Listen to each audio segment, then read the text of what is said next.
Well, good morning, everybody, and welcome once again to our Canadian Speaker Series, this week featuring Martin Aquilina. Martin is the Chief Operating Officer of Haslow Law based in Ottawa and a founding member of CC Ottawa #1 group in that market. We're delighted to have him on board today. So just before we start, as usual, a couple of brief legalese. We will be recording this session and of course making this recording available to our members and to their guests. The session will be roughly about a 30-minute interview between myself and Martin, followed by giving you all the opportunity to ask questions to Martin based upon what you hear. So as we're going through the first part of the session, please feel free to use the question and answer Q&A button at the bottom of your screen for laptops, PCs, and for tablets, I believe that is on the top of your screen, so you can put in any questions that you may have to our panelist today, Martin Aquilina, in the Q&A button, and also you may interact with any of the other attendees using the chat bar. So let me introduce today's speaker. Martin is an incredible person, has a vast array of diverse international experience. Today, of course, he is the Chief Operating Officer and partner at Haslow Law. But I think as an individual, what's interesting is that he's fluent in several languages. He's worked in several countries and most recently, of course, based in Geneva with the Global Fund. Before that, he was an equity partner with Gowlings, which is one of Canada's premier law firms. Before entering private practice, Martin also held positions at the Supreme Court of Canada and also the Canadian Medical Association. So he really is considered by his peers to be an international law expert. Some of the examples of mandates which he's worked on successfully include negotiating tax exemptions between Canada and a country in Africa, enforcing foreign judgments against Canadian assets, and also complex contracts for franchising abroad. So today's session is really all about giving us as business owners confidence whilst we're doing business abroad. So we're going to be talking about a couple of things that may give you some tips, some tricks, and some potential traps from Martin based upon his experience and expertise. So Martin, welcome, good morning, and thank you for joining us today. Thanks so much for having me. It's a great pleasure to be here. Lovely to have you. And maybe just to start us off, to give context to the attendees, perhaps you can tell us a little bit about your background, how you came to be CEO of Haslow Law, and really a little bit more in terms of your international business and law expertise. Sure. Well, for starters, I'm obviously not someone that followed the true and tried path. I've come to where I am through a rather circuitous route. I'm not one of these people who grew up thinking or knowing that they would be a lawyer someday. Not at all. I took an elective in my 4th year of business at Ottawa U in business law, loved it, and decided in my 4th year that rather than pursuing a Master of Sciences in Administration at Sherbrooke University, which was my first choice, I'd go into law. So, you know, you've given people a little bit of a taste of what I've done before. My first real gig was with the Canadian Medical Association, and more particularly their financial services group. They had about $10 billion under management. And it was my first exposure, I guess, to the business world. I was pretty young. I was asked to support a network of about 300 financial consultants and support upper management in like my 20s. So, so that was a bit of a trial by fire. I've always loved international affairs. I'm the son of an immigrant from Malta here in Canada, first generation Canadian, grew up around many languages and many cultures, and just couldn't do anything about it because you fall into this, I don't want to say rut, but you fall into this path.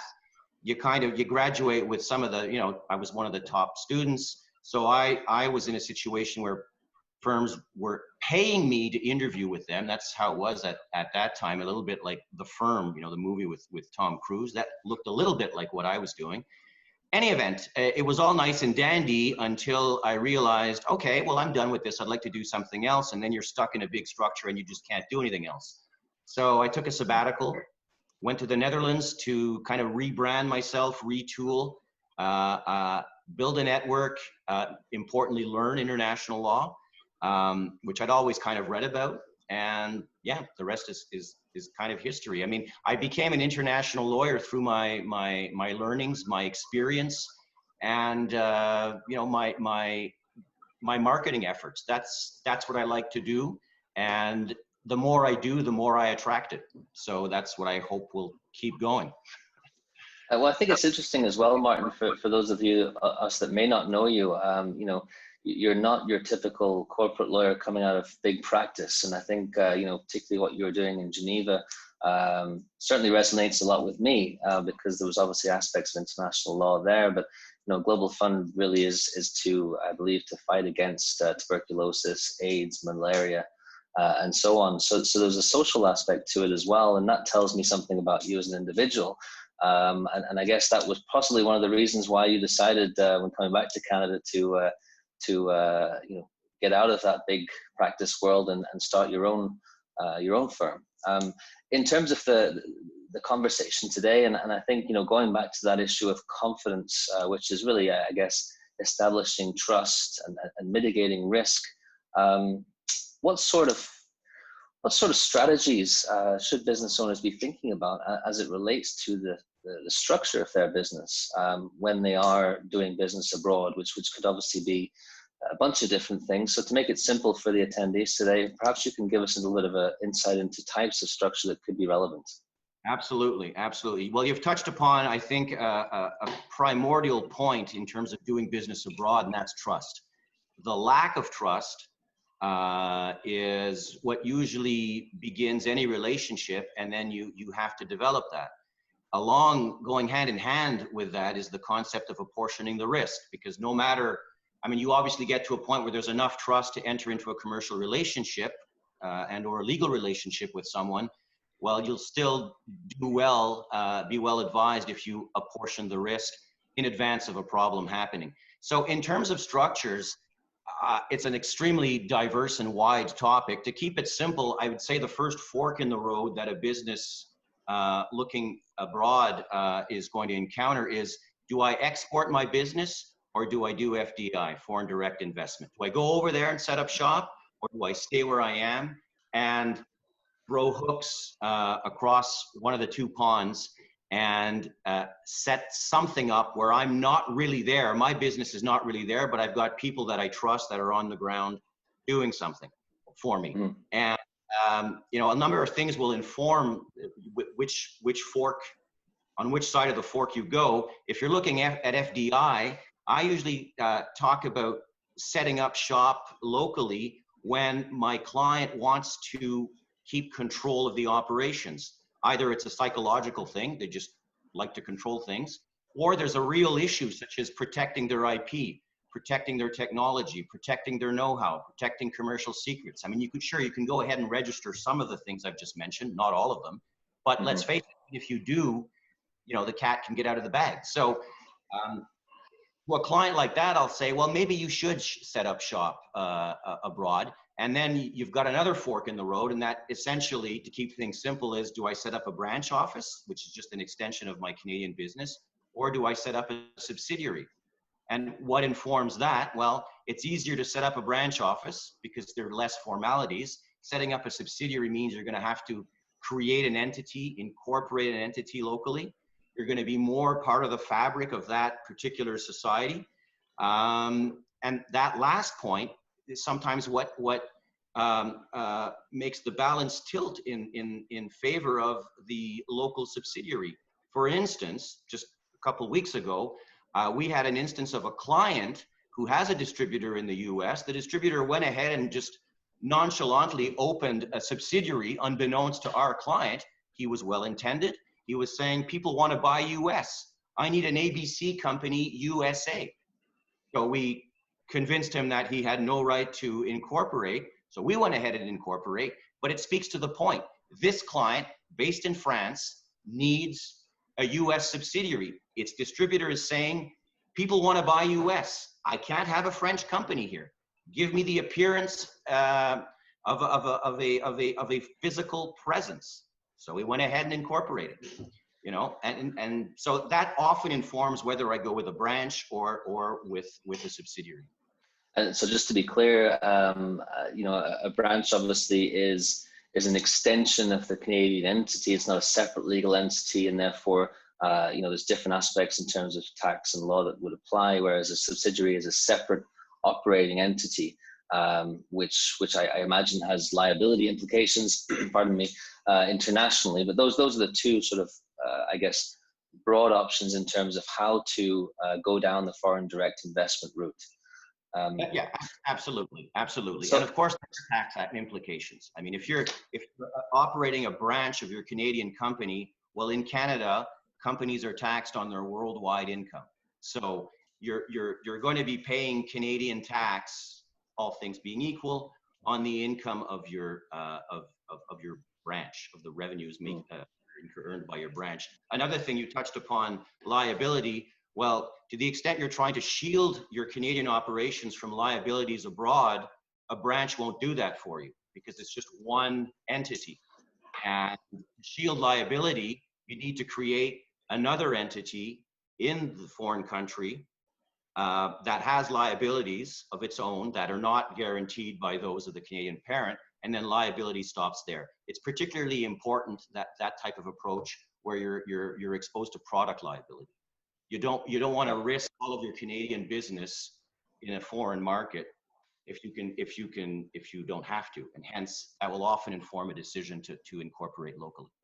So let's talk about the other option in terms of international operations, or international structure, I should say. We've talked about the FDI possibility. What about the export possibility? So where I want to maintain my operations in Canada, let's say, but have external representation that is locally based. What sort of options and what sort of things should a business owner be thinking about?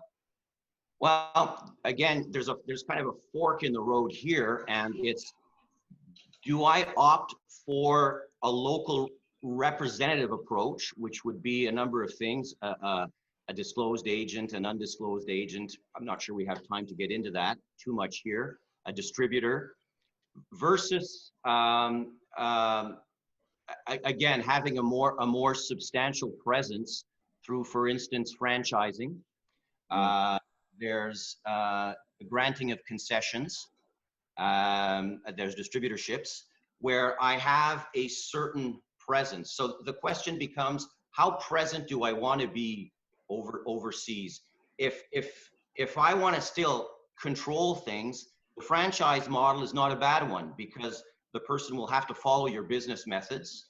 The person will be using your IP in ways that are predictable because they're provided by contract, as opposed to another model, for instance, where I've got clients doing business in Russia, for instance, or in Turkey that do this, where they have an agent that's over there, but for the local customers, they have no idea that there's a Canadian company that's behind this. It's a completely different approach. It obviously entails completely different methods of remuneration, of compensation for the person on the ground. And a lot of this has to do, it's kind of a trade-off between marketing, psychology of control, and attribution of risk.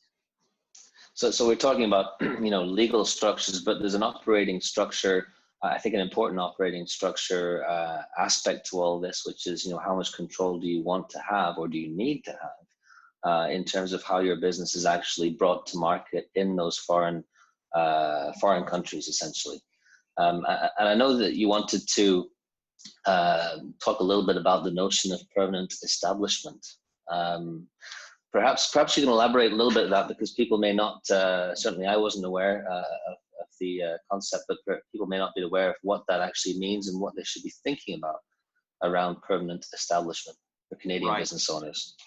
Well, the permanent establishment notion is a tax notion, first and foremost, and it's kind of an umbrella, or it's subsidiary, I guess, to everything we've talked about so far. Some of the structures that we've talked about can inadvertently create what's called a permanent establishment in the other country. Now, what that'll do is attract local taxation.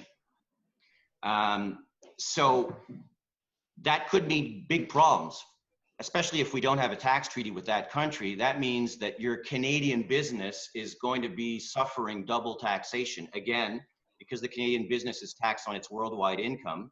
Well, it's going to be paying taxes here in Canada on the income earned abroad. And moreover, if that presence abroad rises to the level of a permanent establishment, it's going to be taxed over there abroad. If there's no tax treaty, double taxation right off the bat.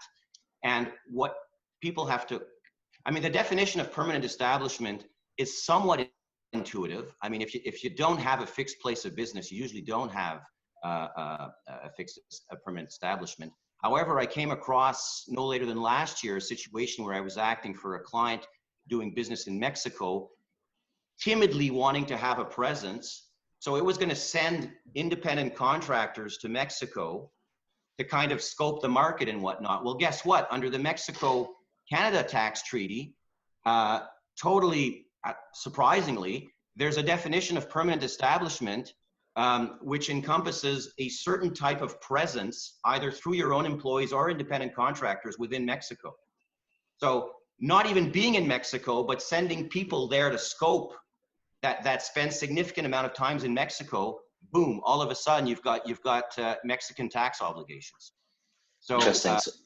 So that's how this permanent establishment concept is always lurking behind every decision you'll make, because it can be triggered inadvertently and surprisingly.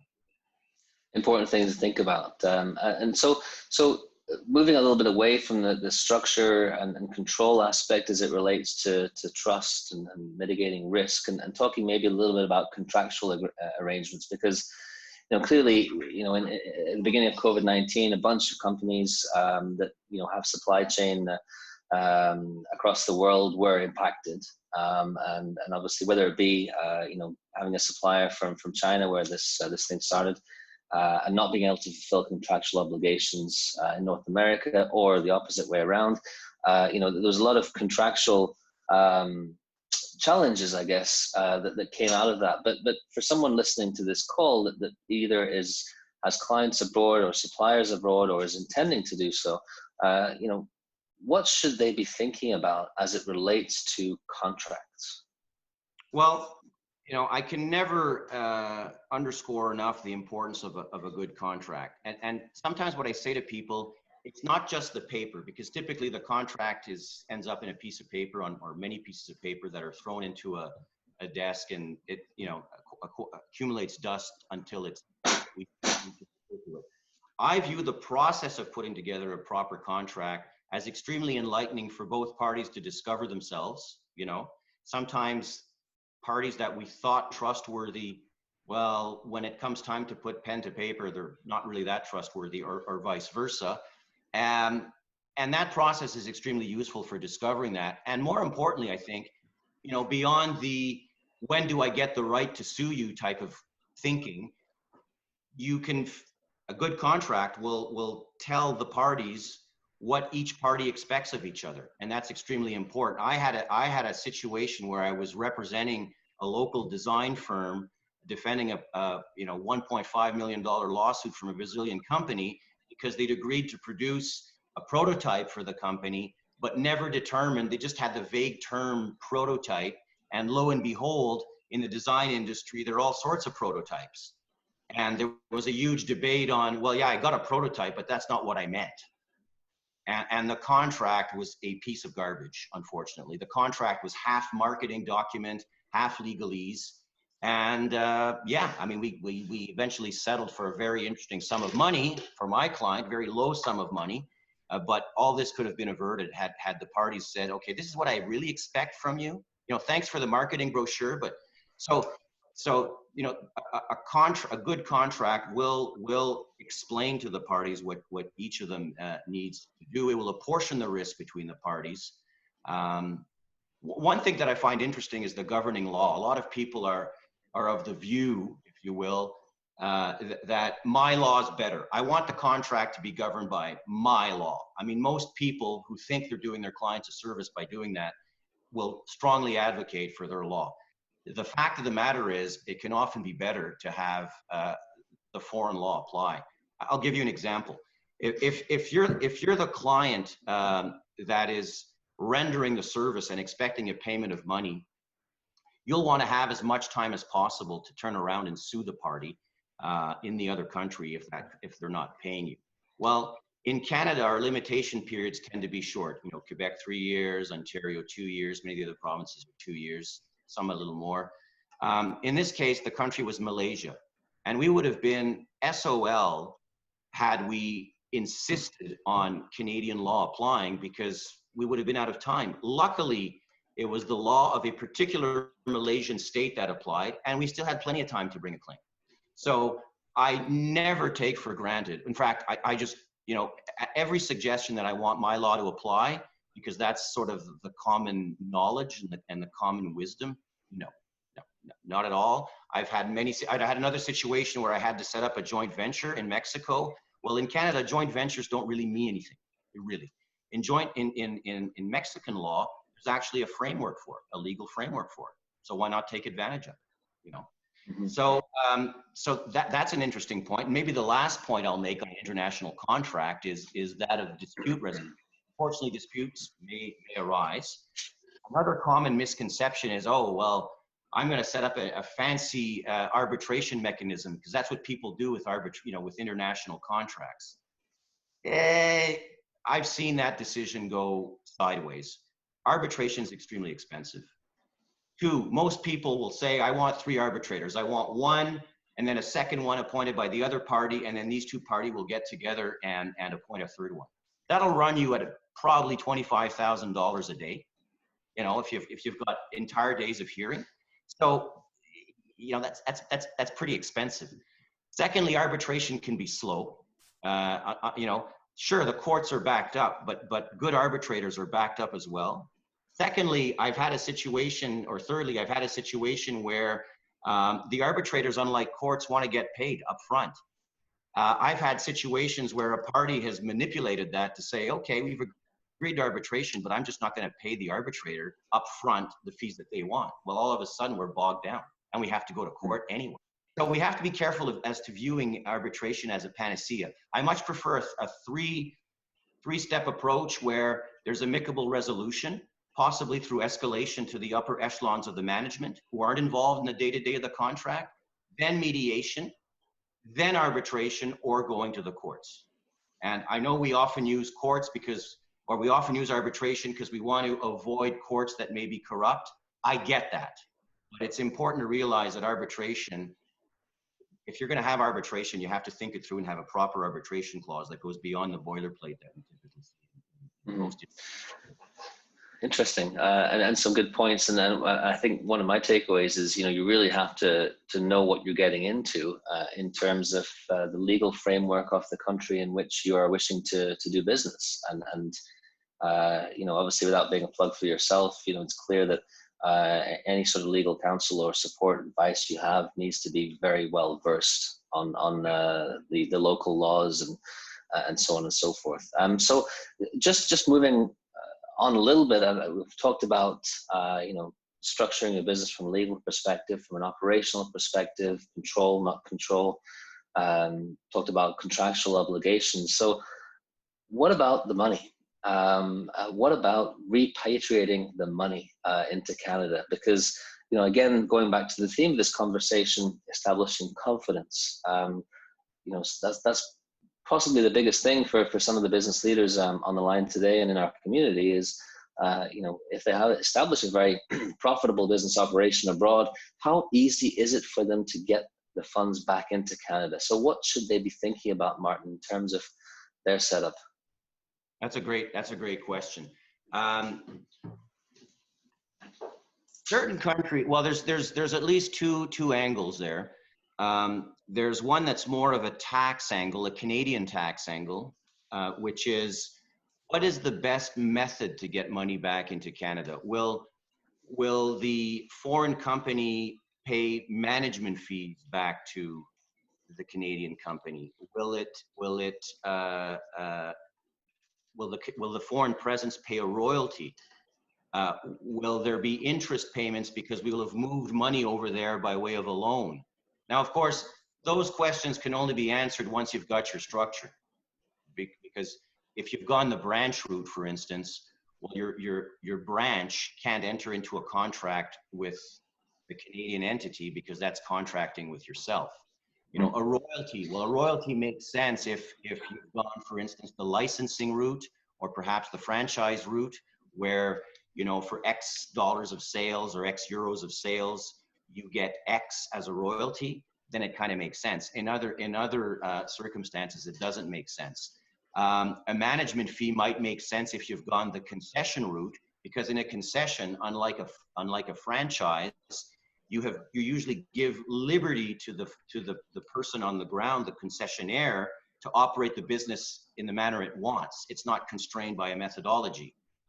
On the other side of that, that local presence may require help from the Canadian business who's been doing this for a long time. Well, that's a great opportunity to have a management fee. So again, we need to look at the tax treaty to see if that's going to, you know, what the tax implications are going to be. Even if there is a tax treaty, you want to make sure that there isn't a withholding tax that is going to be triggered when that money comes across. There usually is. At least if there's a tax treaty, that the percentage of the withholding will come down from, I don't know, 25% to 15, 10.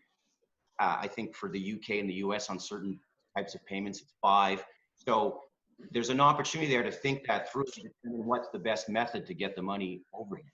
That's on the tax.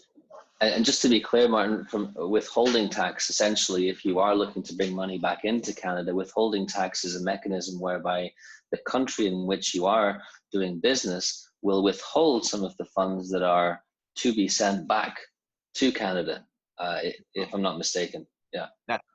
That's right. And then it's a question of whether you can claim those as a credit against your taxes or not. Yeah. Yeah. And again, and then obviously you're going to talk a little bit about I think another aspect before I cut you off, and I just cut you off again. You know, obviously currency risk seems to me to be, you know, a large risk factor as well. So from a legal perspective, I mean, what sort of things should we be thinking about as it pertains to currency risk, and what sort of strategies could be good options to make sure that we can get our money back and without losing too much on the FX side? Yeah. So yes, it's an important point. It's one where I usually get tangentially involved. I think there, what's important is for the client to be working with a banker, preferably that has people on the ground in the foreign country, so we can determine what sort of mechanisms can be used, where do we open accounts. I mean, definitely you're going to be wanting to do some currency hedging, I would say, so at least you either negate the risk or control it to some extent. Getting into futures and options on currency is certainly one strategy. The other issue that one has to watch out for, which is tied to foreign currency, the foreign currency problem or issue, is that of currency controls. So that speaks to the ability to take money out of the country as dictated by the central bank of that other country or by the government of that other country. So case in point that I've recently dealt with was Argentina. Argentina, since the end of 2019, has unfortunately reverted to currency controls because they have a run on their currency. And so we can't necessarily take as much money out of the country as we want. Local buyers there, local businesses who are buying our product can't necessarily pay us in US dollars. So again, that'll inform the relationship that's set up. I mean, keeping money over there and not repatriating it is certainly an opportunity to do some FDI, keep the money local, and that gives you only a better local presence. And that there are fringe benefits to that. You might get better tax treatment. You have probably better goodwill from the local population. So it's not all bad. But if the theory is to, or the objective is to go abroad, make money, and pay the Canadian shareholders, well, you have to think twice. I mean, Argentina is an example. India is an example. Namibia is an example. Those are 3 that I've personally dealt with. And there are many more. You know, China. You can't, you know, you can't necessarily get the money out of the country when you want to, and that has to be a known commodity going into the deal. Again, it depends on the expectations of the Canadians, the Canadian shareholders. I mean, are they going to see this money? Well, maybe not. Well, if they're not going to see the money, then maybe we want an FDI approach where we're going to set up our factory over there. We're going to set up offices over there. We're going to keep the money local. That's okay. We'll just grow differently, maybe more quickly. So it really relates to the long-term vision and strategy of the business, and in terms of where it wants to go. Yeah, absolutely. Interesting. As you can tell, we could go on for a long time. Martin has incredibly diverse experience, interesting, and I would have a couple of other questions for him. But Martin, our time is already up. We've already gone half an hour. So this is now the second part of the session, which is a Q&A part. So for our attendees, this is when you can ask Martin a question, maybe as it pertains to your business. It may be something you've been thinking about from a sounding board perspective. But to run this part of the session, I shall pass it over to my erstwhile colleague, who is Trevor Butkin, Vice President of Corporate Connections. Before I do so, Martin, thank you once again for your time. Really, really good insights. And I can already see some questions coming through. So Trevor, I'll pass it over to you. Thank you very much, David. Yeah, Martin, that's amazing. And I know you and I have had lots of discussions. I always feel like my capacity to understand international law is diminished by the fact that my background is film and television. So I always appreciate hearing what you have to say, because for me, a lot of it, it's why I would call you. My first question that I always come up with is kind of, and I'll answer, we'll get to Stevens in a second, but it's more the concept of, is it ever too late to reach out to an international law expert when you're trying to do business abroad? Is there ever a time when it's kind of like, oh, you're past that point? Or is it always a good time to be checking in? You may already have legal counsel, you already may have a lawyer that you're dealing with, locally, but is there ever a point where it's too late to reach out? Or is it always a good idea to check with somebody who understands international law better than, say, a more local attorney would? Yeah. Well, I mean, like with other professionals, be they accountants or marketing experts or what have you, the earlier the better. Now, the way I sell my services, or I pitch myself, I'm not there to displace people's current counsel, and even less people's local counsel.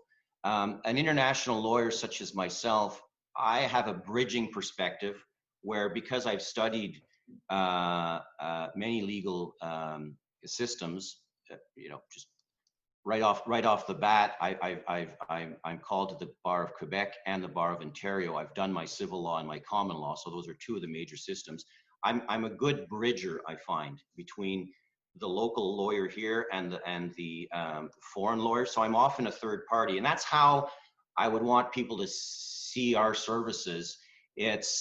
I'm not there to push a lawyer out. I'm there to complement the expertise, because, well, that's what I've developed. And there's a reason I went to Europe to develop this expertise. It's because people in Europe deal internationally every day, all the time. And the university I went to is actually where international law was invented.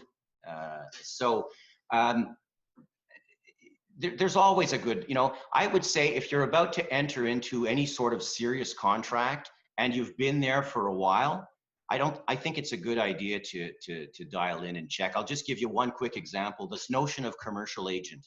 So we would call them, a commissioned salesman.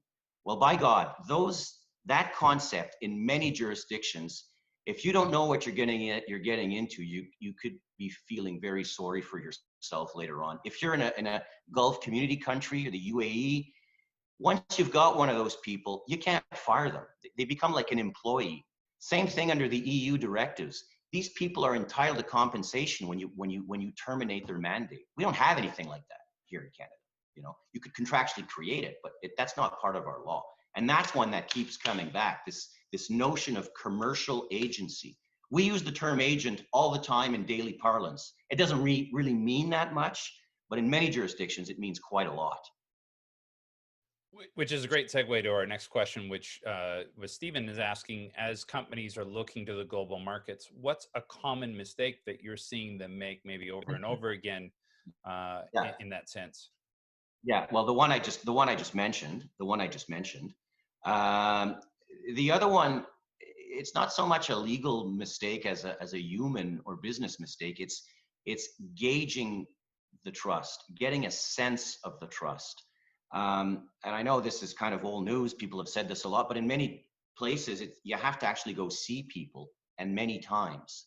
Now, it's a bit difficult nowadays, but getting, like, no contract is going to protect you from the bad business, the anxiety, the ill will that's going to come from a badly considered commercial relationship. So it's not something that you should do quickly. You should take your time, get your advice. But even before getting the advice, I always stop at the sort of psychological point of control. How much control do you want? Because typically when there are problems, it can come back to that and say, you know, the person will be disappointed because things aren't panning out because they expected the local partner to do everything.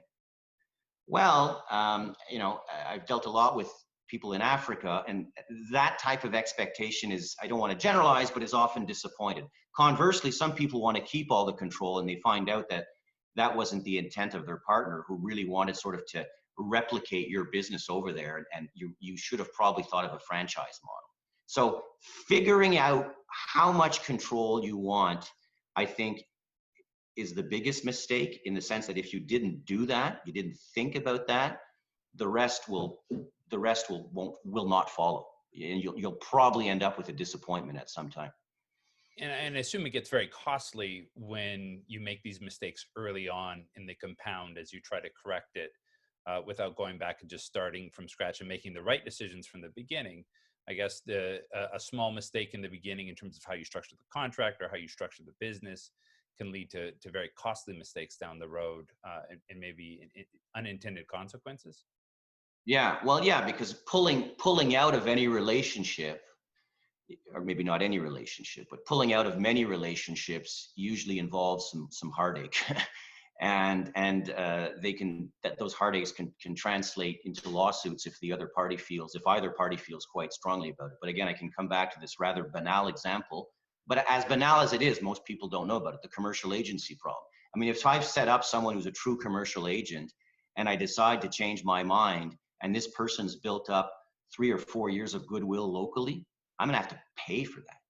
In the EU, for example, I can't just say, okay, well, we're gonna end your contract now. No, I mean, they have these rights that we don't have here in Canada. So yeah, if you've miscalculated, because this particular commercial agent is either sitting on his butt doing nothing, or is doing too much because they're building their own company, it's going to cost you. That could be a very costly mistake. If that situation has gone on for a number of years, it's got the potential for being a costly withdrawal. And with COVID-19, which some people keep saying post-COVID, I think we're mid-COVID, and will be for some time, it feels like. What do you see, in terms of international law, and in terms of, how we're handling these international agreements, as every country, I think, is starting to handle the economy and getting back to work differently? How do you see that transpiring in terms of some of these international legal agreements? Well, it's funny because David and I were talking about this yesterday. It's probably too late now to have in a contract that COVID is a force majeure. That being said, I was negotiating a month ago with a large law firm out of Montreal regarding a threatened arbitration in Geneva, for the services of my client, the Canadian client. And we actually did create this COVID clause where we agreed that it was understood that we were entering into this agreement during a time of COVID.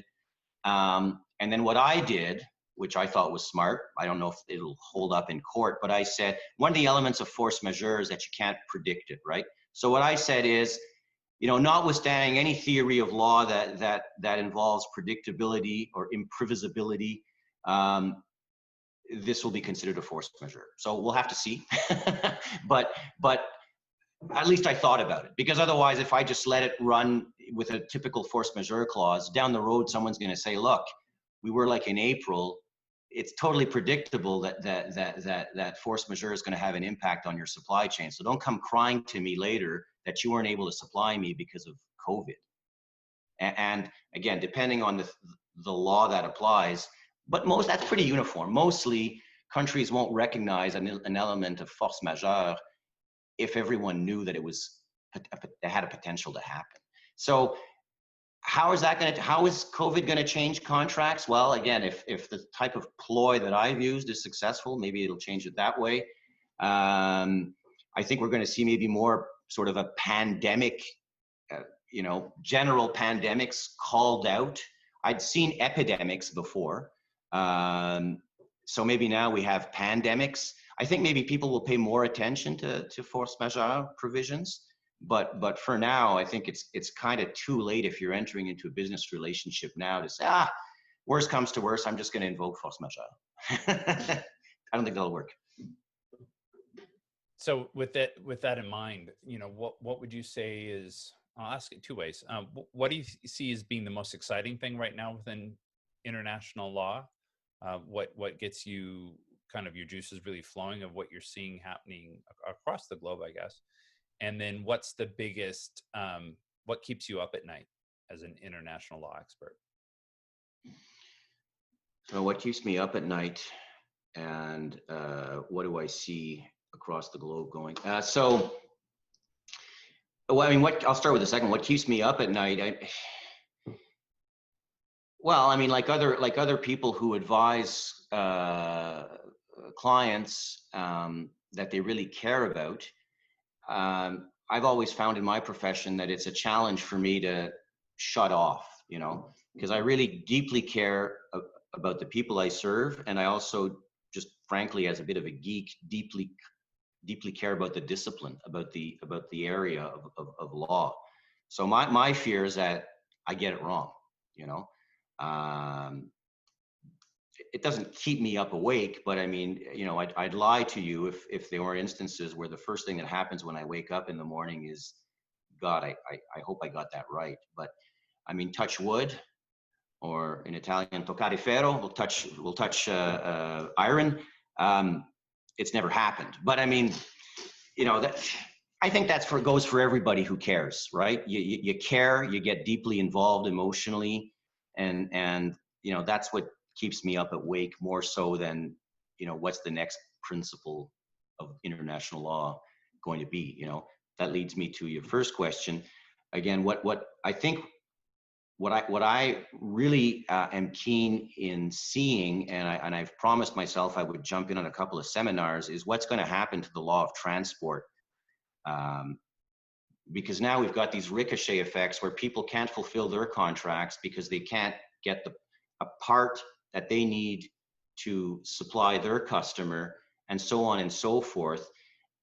We're moving almost from a legal issue to a societal issue. I mean, are we going to hold everybody liable? I mean, I worked on a deal. I was on the side of the Mexican Red Cross to buy these ventilators from China, and they were like 4 or 5 purchase agreements above us, with finders and whatnot, before it got to the Mexican Red Cross. And the top guy just said, screw it, I'm just going to default on the contract because I can sell these ventilators for much more money. This was at the time people were showing up with suitcases of money in China and whatnot.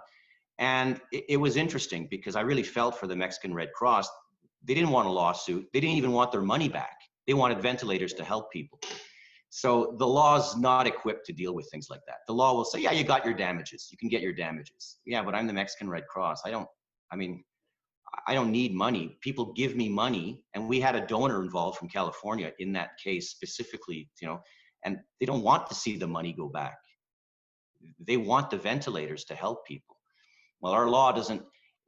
Again, I could get really technical and say, yeah, we can get specific performance and whatnot, but it wasn't going to work. I mean, we would have been in the courts for years.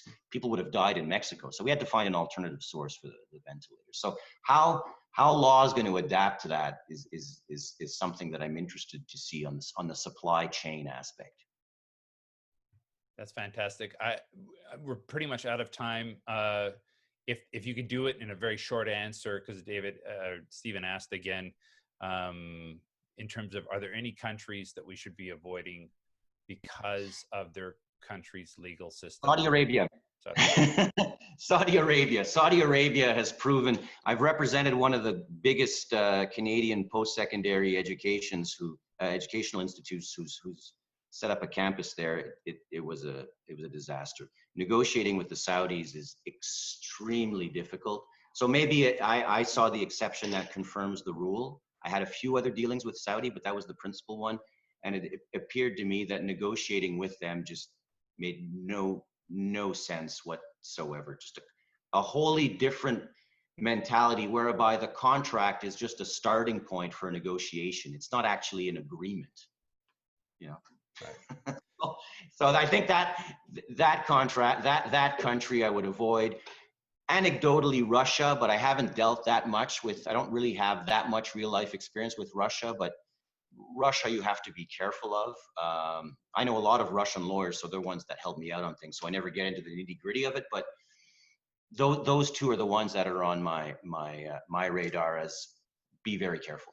Great. Well, I appreciate everything you've done today in terms of that. You're fantastic as a member. I really enjoy everything you're doing for the community. So thank you very much. David, back to you. Thank you, Trevor. And thank you once again, Martin. Just to wrap up, we will be staying in Ottawa, albeit virtually, next week with our presenter, who will be Colin Keddy. Colin is founder and managing partner at Synergy Family Office. Just an incredible individual. So they help very high net worth individuals and families with regards to achieving their personal objectives through a variety of services. Colin will be talking to us about a very relevant subject. So tax deferral versus tax elimination. And why do I say relevant? Because right now, with all the money being essentially printed in various countries around the world, there will be at some point a bill that will need to be paid, and clearly tax would be one of the major revenue sources for government around the world. So Colin will be talking to us about tax deferral or tax elimination, how to plan as a business leader, as a business owner going forward over the next few months. So that's next Friday, 11 a.m. Eastern time. Martin, thank you once again. Really incredible insights, and frankly, we could have gone on much longer, but very much appreciated your time. And Martin will actually be speaking tomorrow at our global conference in India, and I would encourage all members that can to attend that session too. So wishing you all a very happy Friday, a wonderful weekend to everybody. Stay safe and stay well. I'm looking forward to reconnecting very soon. Thank you. Thank you, everybody. Bye-bye.